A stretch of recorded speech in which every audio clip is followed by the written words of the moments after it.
ñu woote conférence de presse wala dinañ am yeneen procédures yi nga xam ne dañ koy def voilà nañu jël ki nga xam ne moom mooy dañuy jël kenn ci avocat Ousmane Sonko di maître Khoureyssi maître Ciré Clédor mu ngi noonu.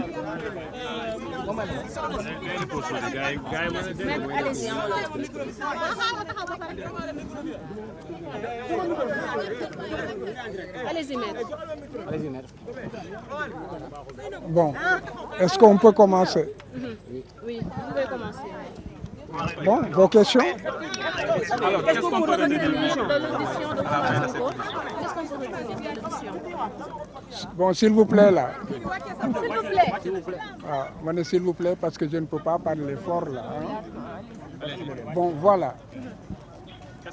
Ce qu'il faudrait retenir, c'est que la communauté nationale et internationale a assisté à une mise en scène de l'État avec les forces de défense et de sécurité qui ont encore une fois exercé des violences et détruit des biens du leader de l'opposition avant qu'il ne soit kidnappé et amené un jour non ouvrable ici au niveau du tribunal où vous pouvez observer, les caméras peuvent le montrer, tout est électrifié. Donc cette électrification en réalité, c'était pour Ousmane Sonko. C'est un dessin qui a été formé, qui a été réfléchi, planifié et qui a été en fait exécuté.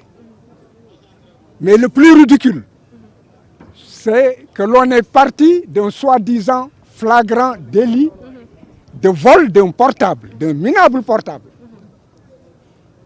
pour l'interroger sur cela et au finish, les officiers de police judiciaire se sont permis de rentrer dans une littérature où il y a une crielle de propos qu'ils ont eux-mêmes qualifiés de leur propre chef et déférer Ousmane Sonko devant le procureur de la République. Tout cela s'est passé des jours non ouvrables. Une grande première dans notre pays, une grande première dans notre démocratie. Et c'est le juge d'instruction qui a refusé de le placer, en tout cas de l'entendre, un jour non ouvrable. Voilà pourquoi nous sommes venus aujourd'hui. Et c'est vraiment triste. Triste dans la mesure où nous nous sommes retrouvés avec même pas des indices.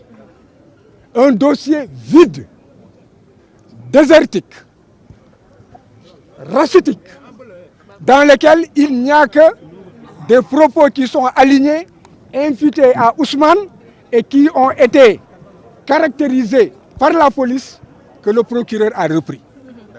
Et on nous a même dit que la femme a innocenté Ousmane Sonko. Et je ne peux pas parler du secret de l'instruction, mais retenez que les faits pour lesquels il avait été arrêté, c'était des faits de flagrance.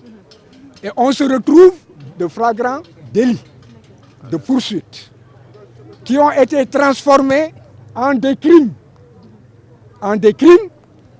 et sans qu'il y ait un seul élément qui ait été probant, ou en tout cas un seul indice.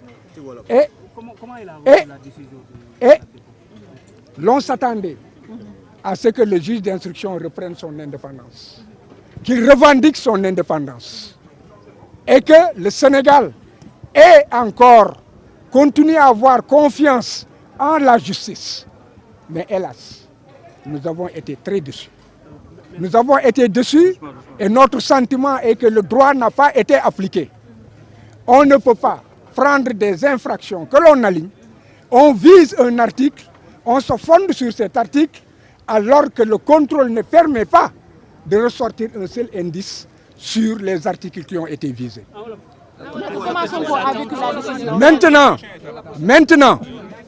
Maintenant, ils ont pris la décision de le placer sous mandat de dépôt. C'est son destin. Mais je pense personnellement que c'est aussi le destin d'un peuple. Mais maître, comment Sonko a vécu la décision, maître? Comment Sonko a vécu la décision, maître? Ousmane Sonko a toujours gardé la même attitude. C'est quelqu'un qui a toujours été stoïque. Et sa force, il le tire des patriotes. Il le tire de ceux qui aujourd'hui revendiquent la démocratie. Il tire sa force de ceux qui aujourd'hui revendiquent l'état de droit. Il tire sa force de ceux qui disent jàkka jaa ngi noonu dinaa nodd ni ñëpp waree nodd. Et il faudrait te nag na leer nañ moom moo di que ba fii ñu toll Ousmane Sonko dafa war a nekk candidat yoon xañu ko mu nekk candidat te dafa war a nekk candidat kooku il faut que mu leer ci turu nan la tuddee ci xelu nit ñi. léegi ñoom ñu réjuger ko seen affaire la ñu bañ ko réjuger seen affaire la yoon dafa ne buñ ko jàppee atte boobu saay na naxasaal na amatul benn njëriñ kon ne nit ñi retenir ne que ba fii ñu toll tey jii Ousmane Sonko candidat la comme tout le monde et que mën na demander en fait les élections léegi nag nit mun na sanc wante destin xamu nuñ koy waxee ci wolof mais li wóor moom moo di que ndogalu yàlla dégg nga yàlla rek moo koy dogal léegi ñoom dogal nañu ne que Ousmane dafay dem kaso déedéet juum nañu yàllaa ko dogaloon xëy na yoon la boo xam ne que foofu lay jóge pour maanaam tey ji li nga xam ne moom la bébét am aspiration pour Sénégal moom moo di li mu yéene Sénégal mu mën koo war a mën a topp war koo mën a defal pour waa Sénégal kon ci yoon tey jii jàpp leen ne ko Ousmane tey depuis bañ ko jàppee ci këram amul dara loo xam ne tegu na ci ndoddam lu ko war a mën a nekk candidat pour dem présidence de la République. Donc je voulais rappeler en français que Ousmane Sonko arrêté la décision de contumace est nulle et non avenue, elle est anéantie de plein droit. Maintenant qu'ils mettent en œuvre la procédure pour le faire réjuger, c'est leur affaire, c'est leur business. Qu'ils ne le fassent pas, c'est leur business. C'est la loi elle-même qui rend actuellement Ousmane Sonko électeur et éligible. C'est ce que j'avais à dire. J'ai déjà parlé en wolof.